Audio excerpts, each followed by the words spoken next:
Today we have the privilege and honor of talking with an ex-prisoner of war, Walter Enget here. He's a citizen of North Dakota. Home is Minot, and he was in World War II. And today he's going to tell us how he won the war for us. See? So, Walt, you tell us about where you were born and raised, and where your family comes from, and give us your little background, and just continue on there. So, we're glad to hear your story, and I know it will be enjoyable for your family and all of us. So, go ahead. Well, I was born in Burke County. Went to school through 6th grade in a country school, and moved to McGregor, which was a town of about 300 population, and went to high school there. Where's the Burke County? Where's that? Is that that's the northwestern part of the state, isn't it? And Burke County would be Bowbells is county seat. I see. But McGregor is in Williams County. Yeah, I see. Okay. Yeah. So, but I spent during the time I was going to school, I had to take 6 months off to go to CC camp and help Civilian Conservation Corps. Yeah. To help the folks out with their expenses and things like that. How would you get paid there? How was that? Did they send some money home to you, or you had to send money home, or did the government send money home, or how was that? You got $48. You got the $8 for your personal needs, right, and the $40 went home to your folks. To your folks. I see. Yeah. Yep. So where did you go then? Your camp? My camp was at Foxholm, North Dakota, and we worked on Lake Darling.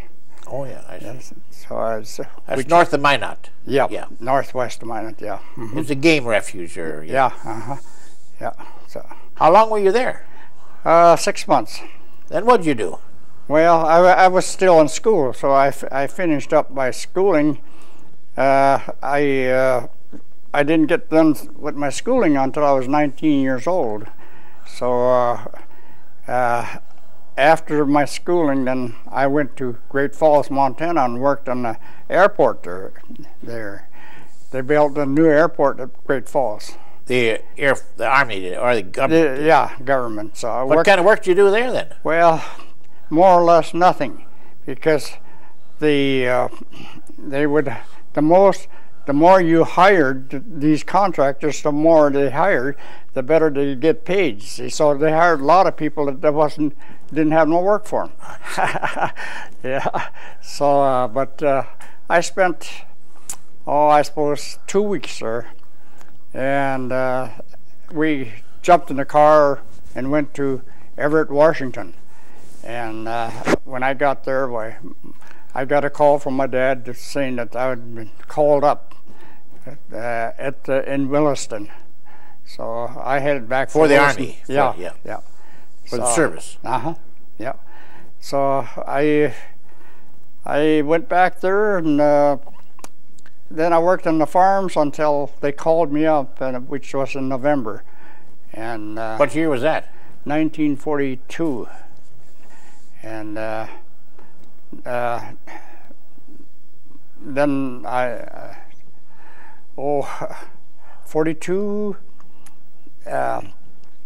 I'm stuttering now. I know what. Well, that's all right. You then they called you up then in November. Where did you go then? When they Fort Snelling. You went to Fort Snelling. Yeah, I went to Fort Snelling, and the 9th of November I was in Fort Snelling.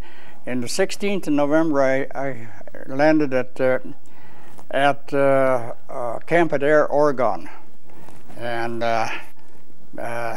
that's where I took basic training about three times. What did they do in basic training in those days? Oh, gee, mainly marching, and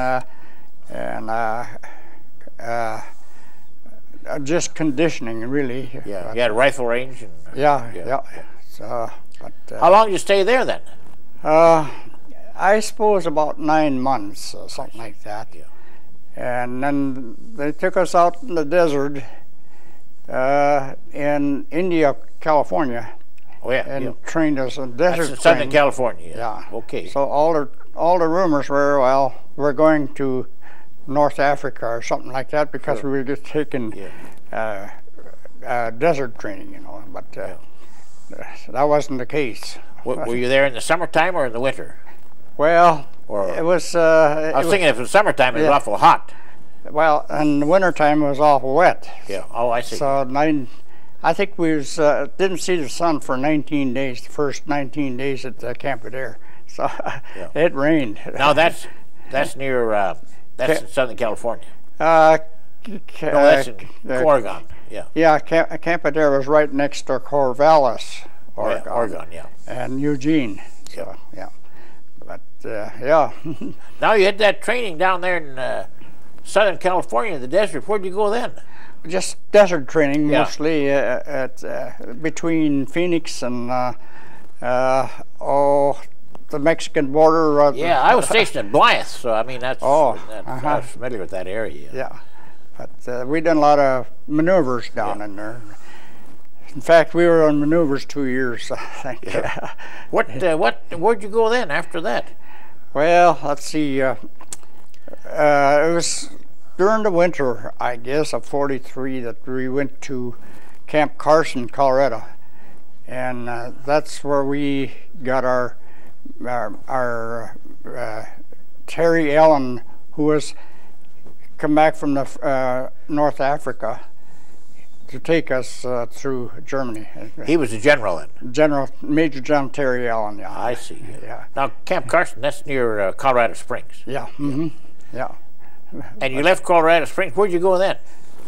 Well, I think, that's when we went overseas. Went overseas, yeah. I remember spending my birthday, August 17th, on the train going to New Jersey. So, I see. Yeah. Then you left for New York then over? Yeah, we left out of New York, and we were the first troops to go directly from the United States to Europe. To Europe. Most of the all the other ones went through England, and but we went directly to. Now, but what date was that, or what year? Well,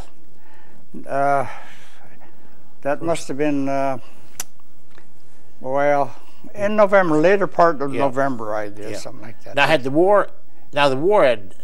the United States had taken part of France, hadn't they? Oh yes. And where did you land at? We landed at Cherbourg, that's France. French. Yeah. And that's in the peninsula that sticks out there. Yeah. Yep. And then we got on train and went directly to Brussels, Belgium. I see. And the whole division then, or the company? Or yes, the whole division went. Whole division. Yeah. And they put us in the Canadian Army while they. We fought the war over Antwerp to get get the Germans out of Antwerp. See, I see. That was the biggest port in Europe, and they needed that. So, yeah. So we cleaned out the Germans between Antwerp and the Western Front. So I see. Yeah. Now did your unit have a lot of tanks or mobile equipment, or mostly riflemen, or what? Well. Yeah, there were so many company in a battalion, and 3 battalions in a regiment. Yeah. And they had so many rifle companies. Sure. And so many, say, light mortars or light machine guns, and then also they had heavy machine guns and heavy mortars, which was attached. Yeah. So. Now you were a rifleman then. Yes, I was a rifleman, but then they put me in a mortar squad. I see. Now what size was mortar squad? Remember that? Yeah, that was a 60 millimeter. 60, yeah. They had bigger ones too, didn't they? They had a 90, yeah. Yeah. Now, did you, that mortar squad, you moved with the infantry then? Did you move against the Germans? Yeah, you moved right with your infantry. Yeah. You were attached and you to the fired infantry. that then? Yeah. Yeah, But, tried to clear the way for you. Yeah. Yeah. Did you run into Germans or?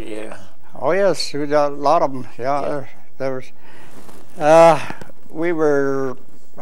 Oh, the day I got captured, we took 40 Germans. You know, we captured before we were captured. I see. You captured them. Yeah. And they were infantrymen, perhaps Germans that you captured. Yeah. Was it a forest area or a country or what kind of country Well, was it? mostly this was mostly open country. Yeah. I see. But. Now, how did you get captured then? What happened then when you got captured? Well, they woke us up early that one morning, that 23rd. That was Thanksgiving Day.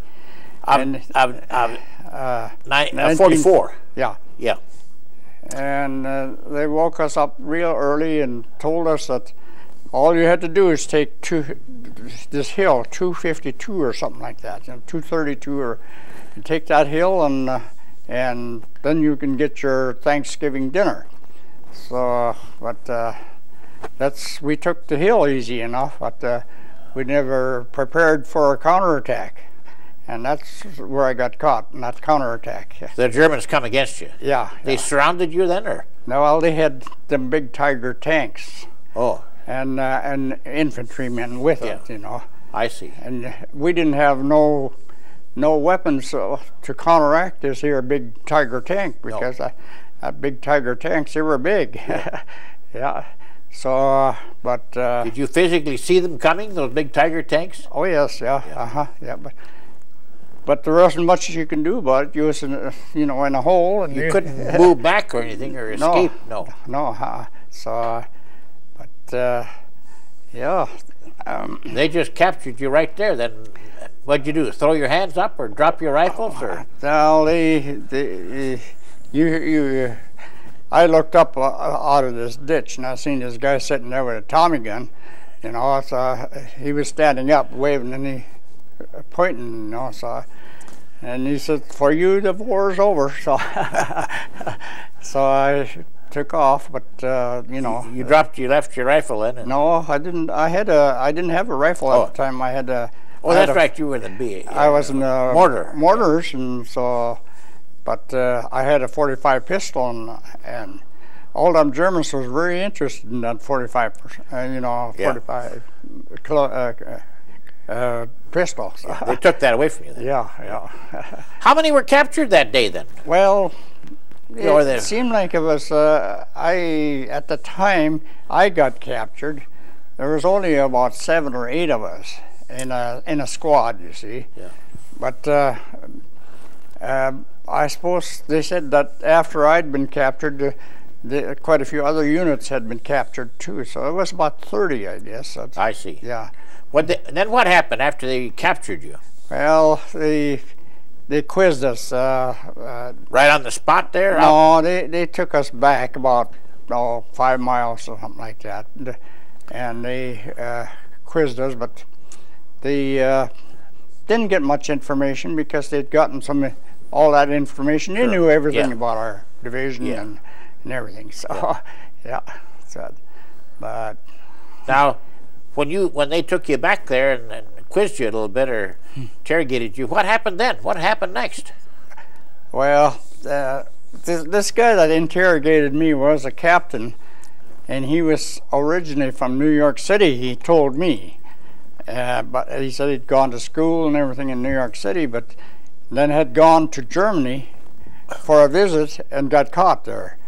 But that's the story told me. I didn't believe it.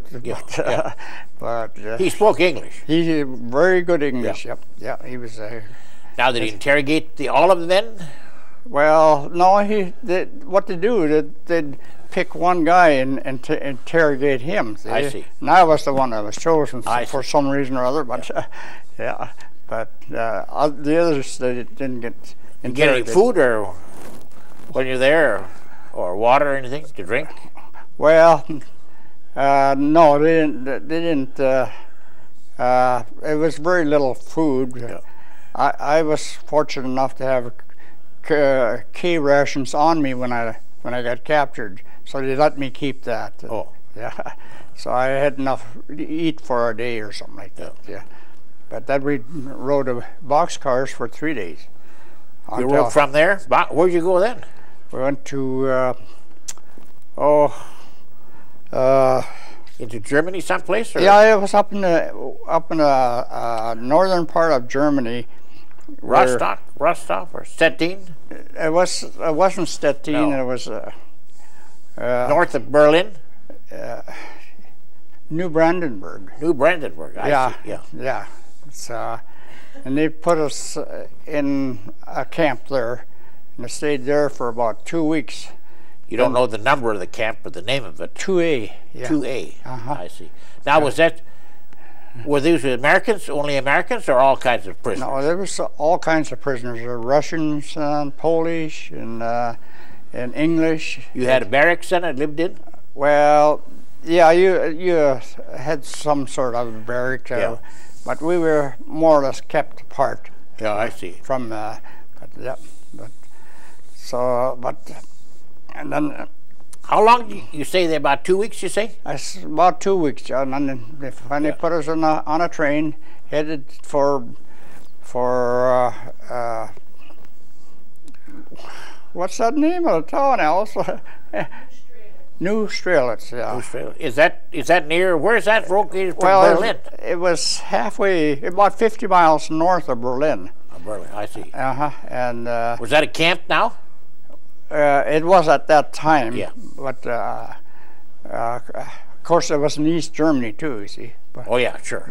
Yeah. And so, they made us work we worked about 10 hours a day. What'd you do then? In a warehouse. Warehouse, we'd unload railroad cars and put this food in these warehouses, and we got to be quite expert at stealing stuff. What kind of, was the rail yard there sort of a division point for the railroads, or what kind of food were you in those boxcars? Mostly sugar. Sugar. Yeah, a lot of sugar, and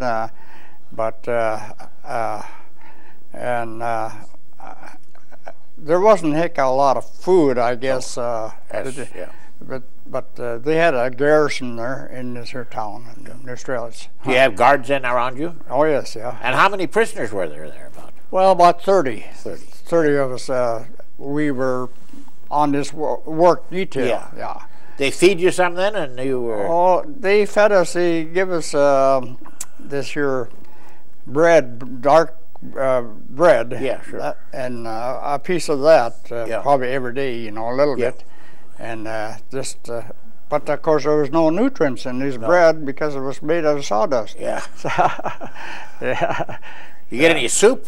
Well, once in a while we get a little broth. Yeah. How long did you stay there then? It must have been about 3 months or something like that, 3 or 4 months. Oh, you did, yeah. Yeah.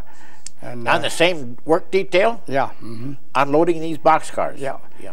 But we see it was too close to the Russian border. Now, why the Germans done that is move us back, Why didn't they just turn us over to the Russians? But they moved us back.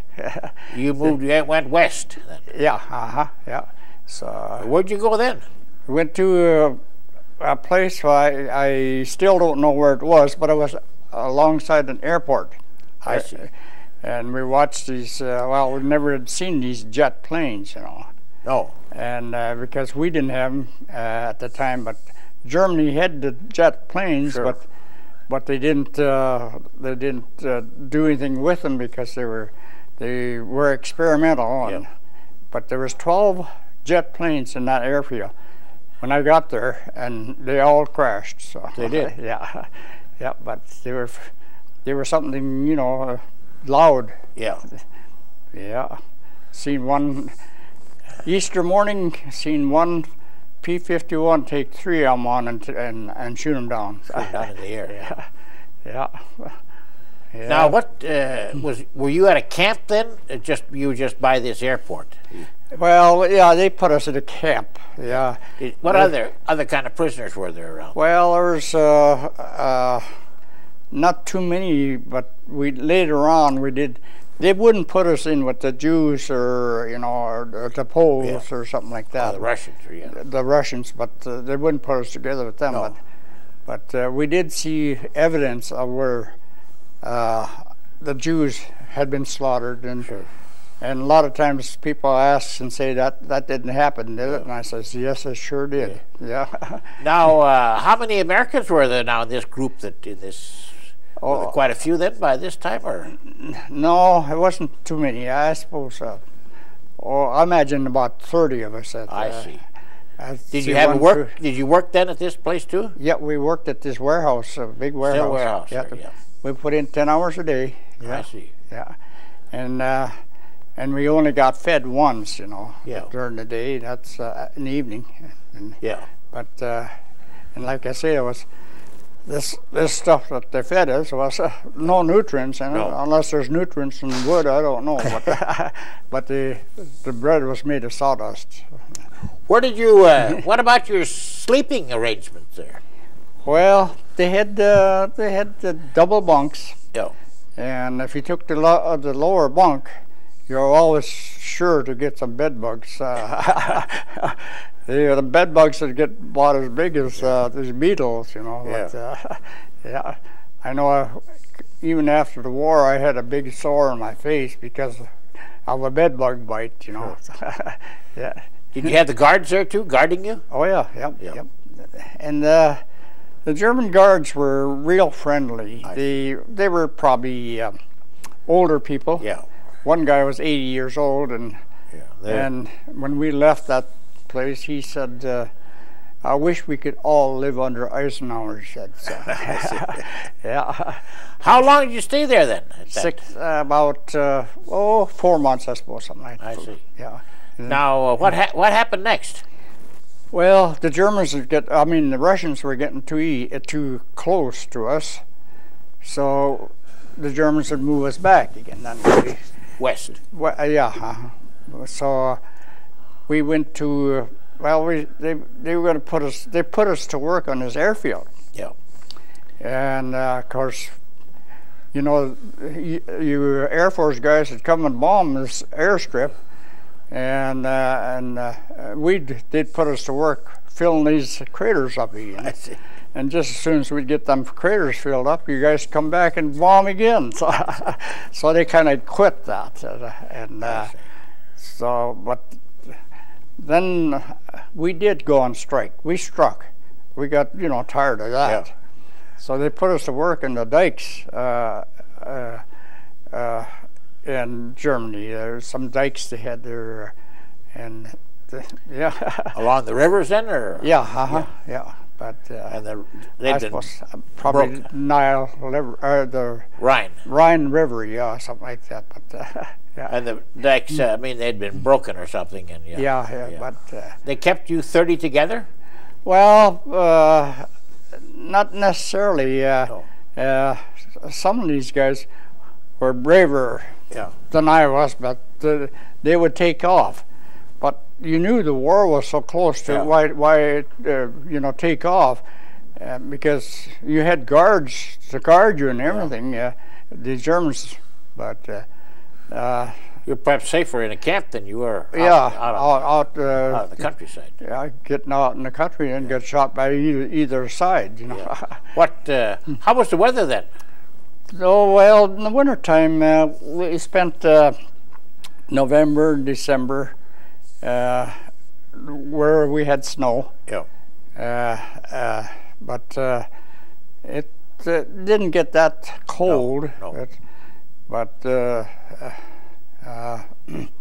I can't remember, but I suppose in about the 40s. But a lot of guys didn't have shoes, you know. I was going to ask you about that, your clothes. What kind of clothes you had? I was lucky. I kept my old clothes that I was captured in, and my shoes. I even kept them.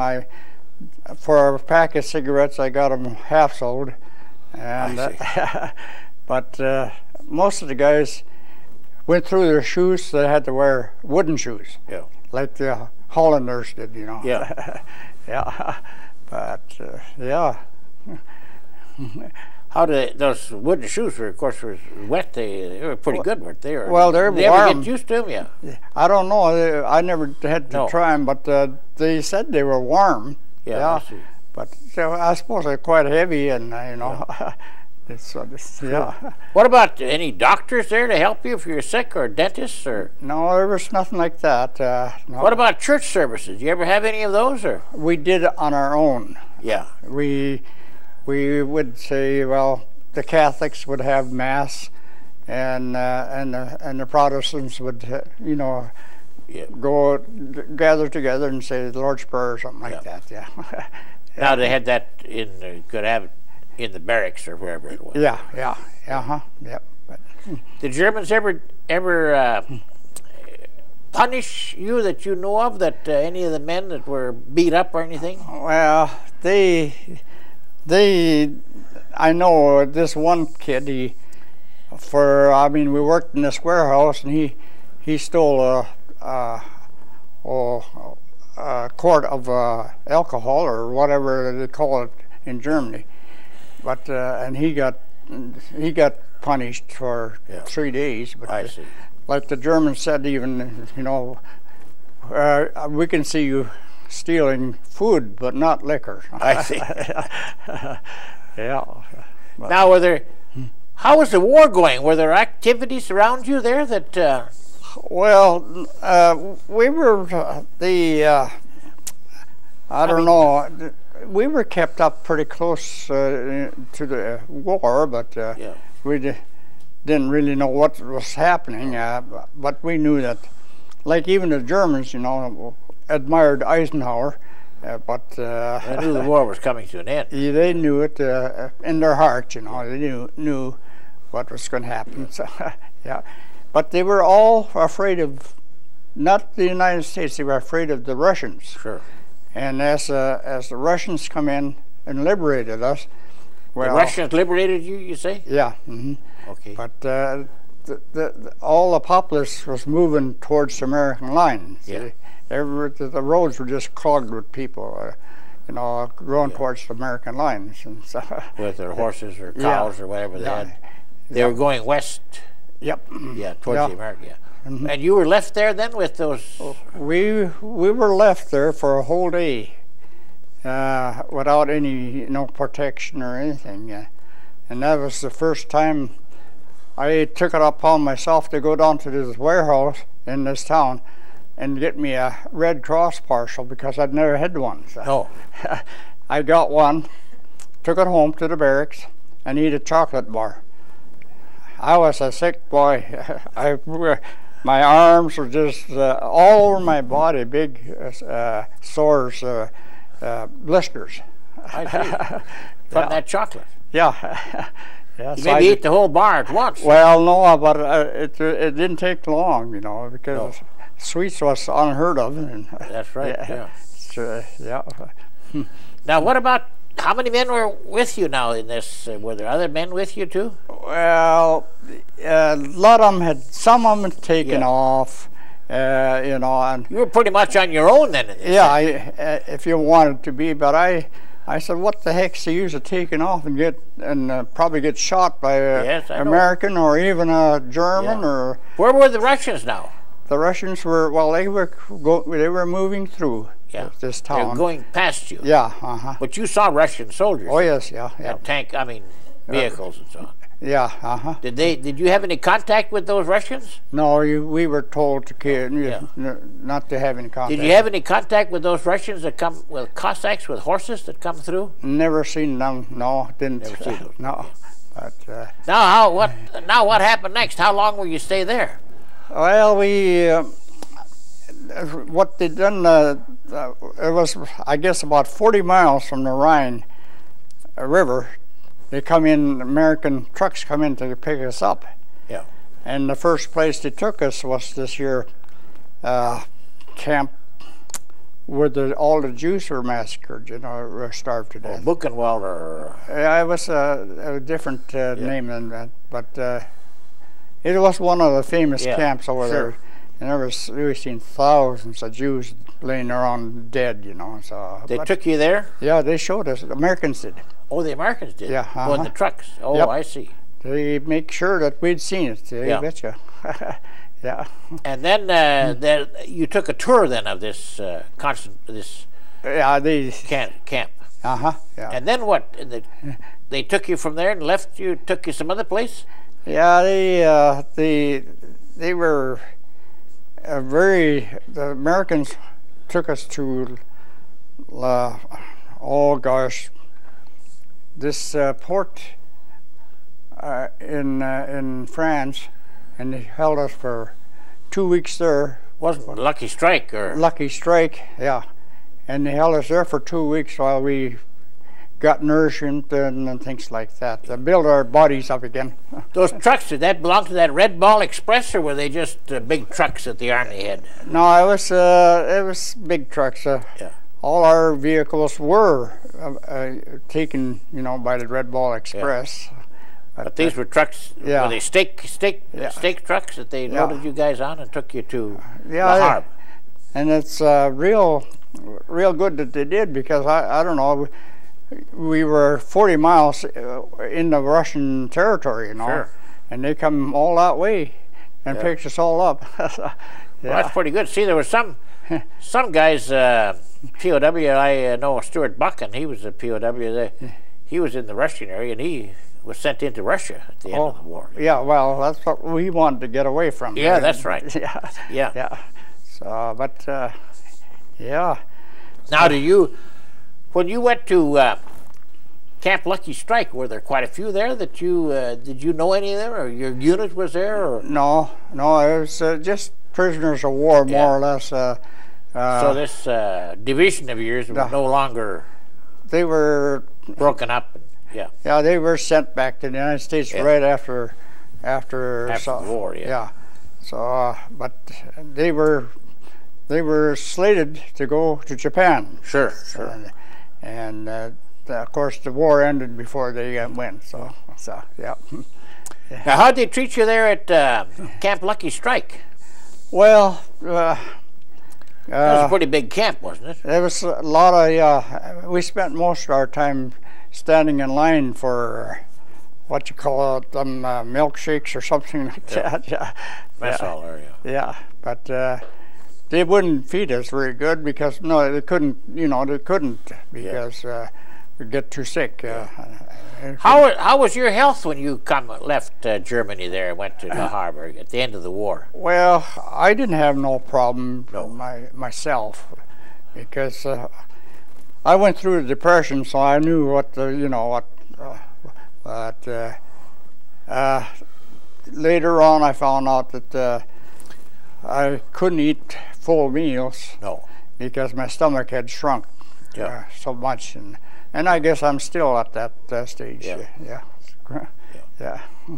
Now, how when you got to Camp Lucky Strike there, and you stayed there a couple weeks or so, then what happened? Well, they loaded us on these here small ships, these Liberty ships. Yes, yeah. And it took us 2 weeks to get back to the States. But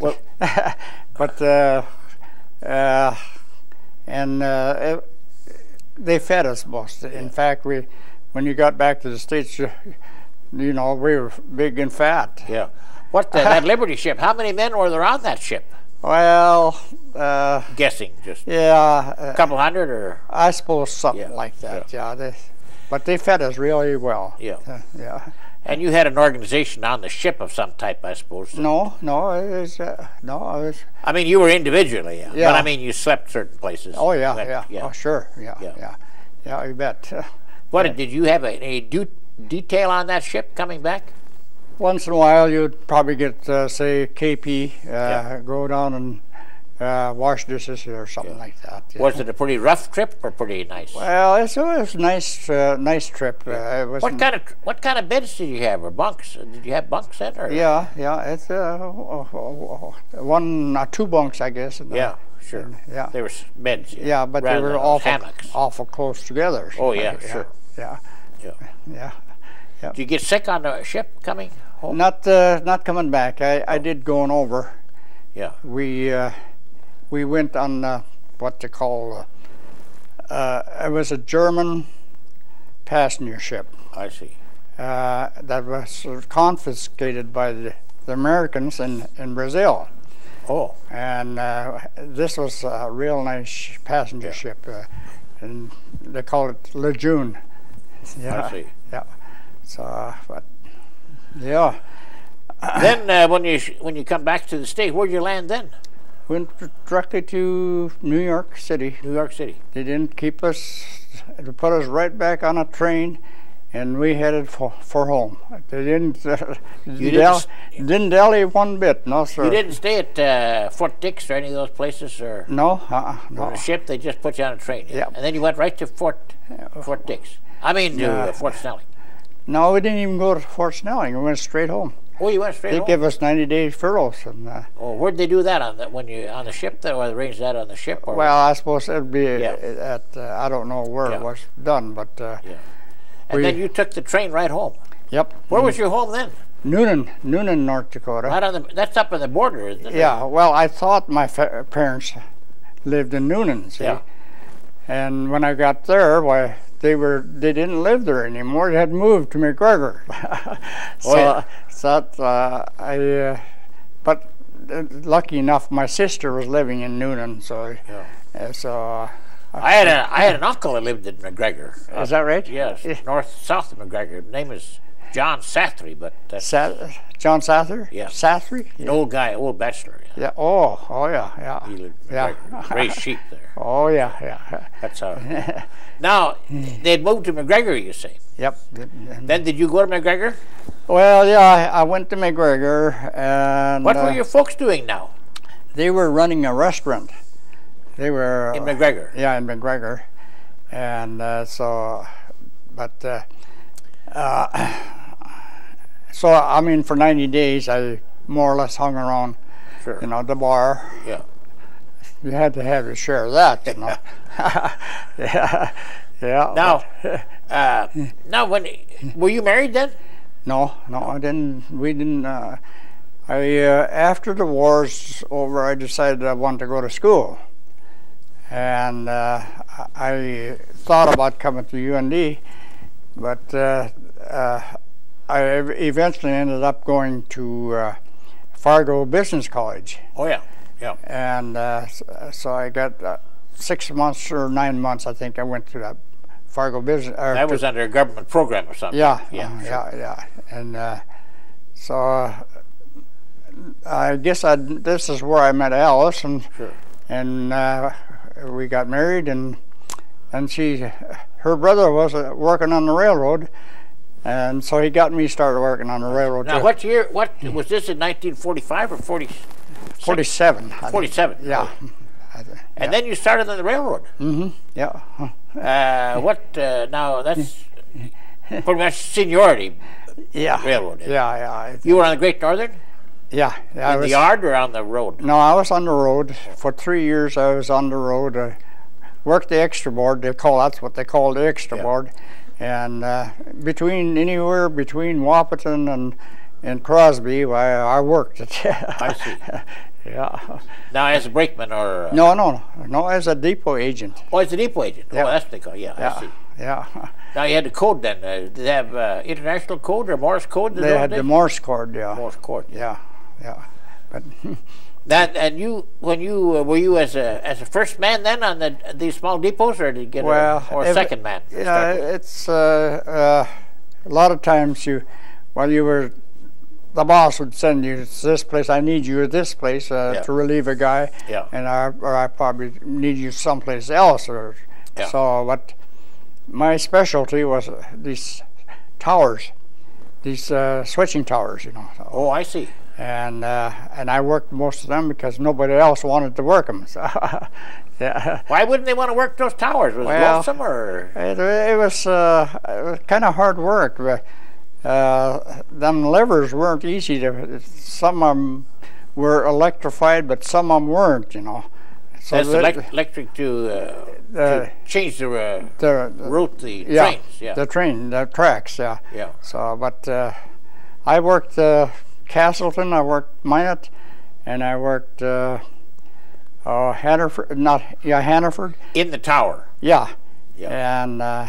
And I think it was one at Page. Yeah. Nolan. Were they in the yards where the trains would shift? Or? Well, yeah, we're a junction or something. Yeah, you'd have some kind of traffic. Yeah. Mm-hmm. Yeah.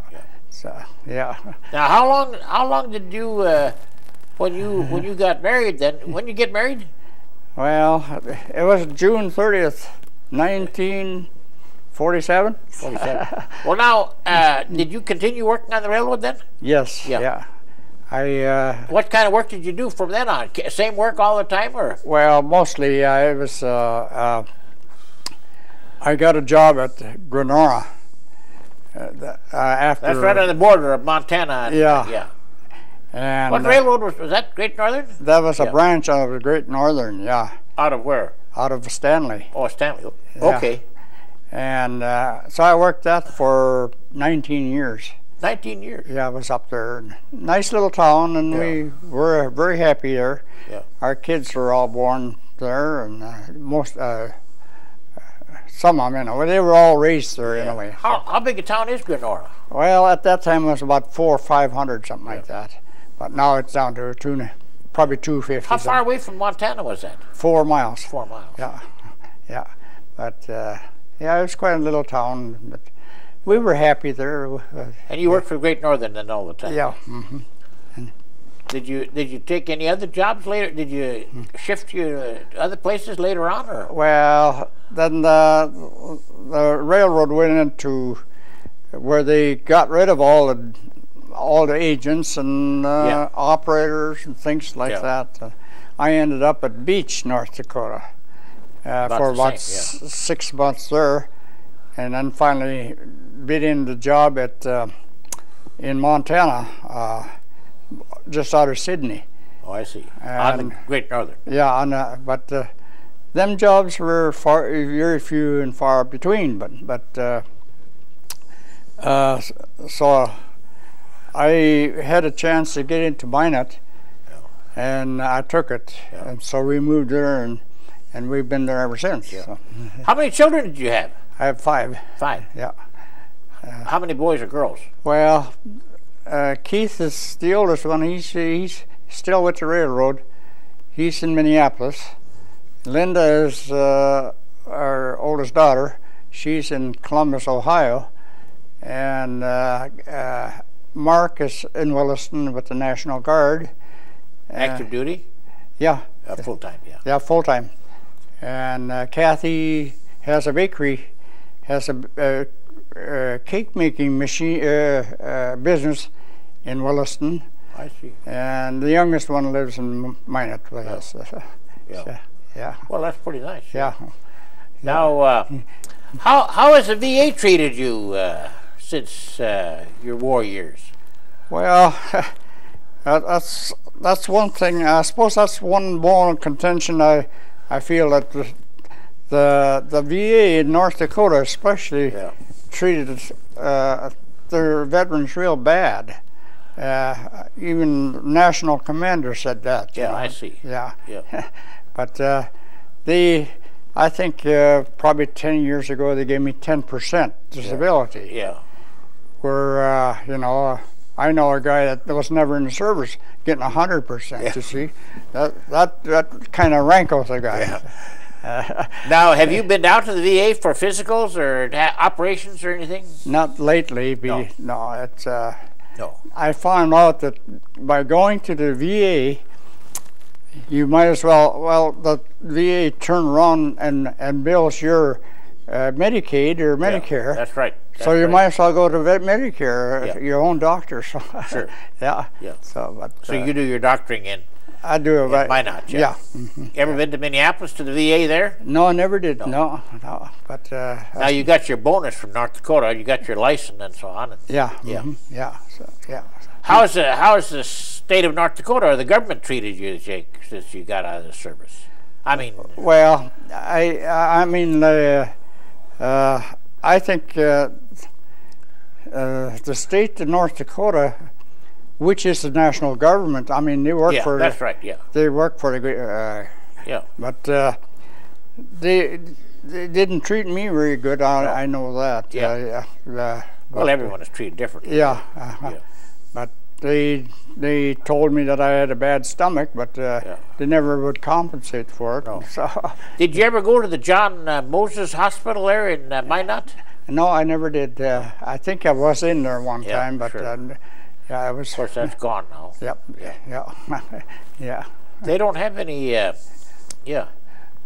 There's no veterans hospital out in that part of the state, is there? Well, it wasn't Air Force, I suppose, at the Minot Air Base, but I guess that's now they're closing that too. So, but I don't know.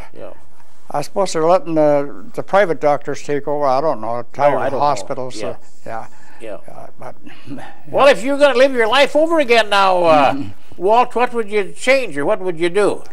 Oh gosh, I don't think I'd change anything really. I mean, I feel lucky. That I got out of the war. Sure. Well, that's right. Yeah. The only marks I didn't have no marks in my, but I had a field jacket with this here strap, you know. Yeah. A bullet went through that. I see. And a bullet went through here, but that's about. I could say I was pretty lucky. Yeah. So. What do you think about the young people today that, 15, 16, 21 years old? If we should have a big war, how do you think they would react? Or I think that they would do all right, Yeah.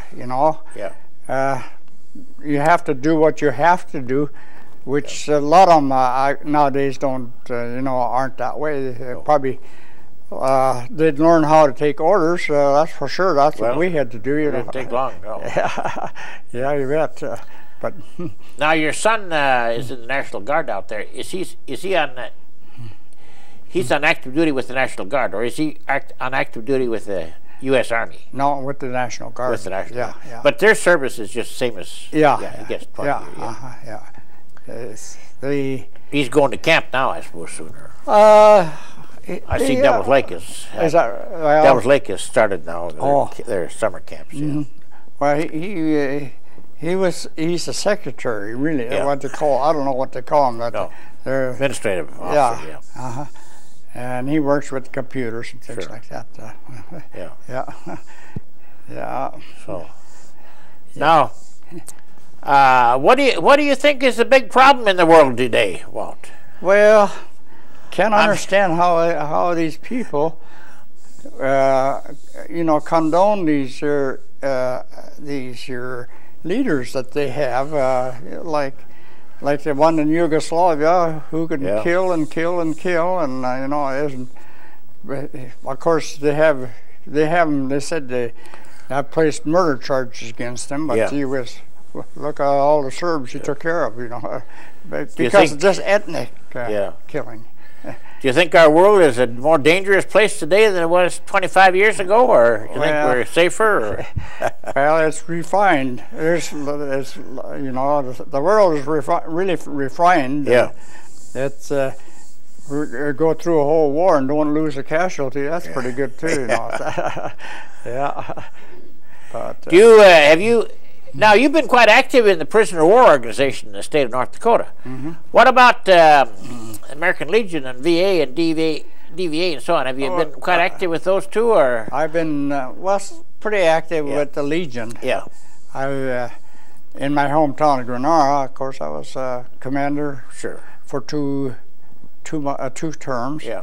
And when I got to Minot, I kind of dropped the Legion, but I haven't been that active, I guess. But now with the prisoners of war in North Dakota, I think you were the state commander for a while, weren't you? You've been commander of the chapters and things.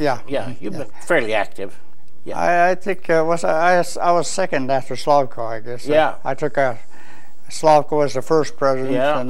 That's correct. That's my recall too.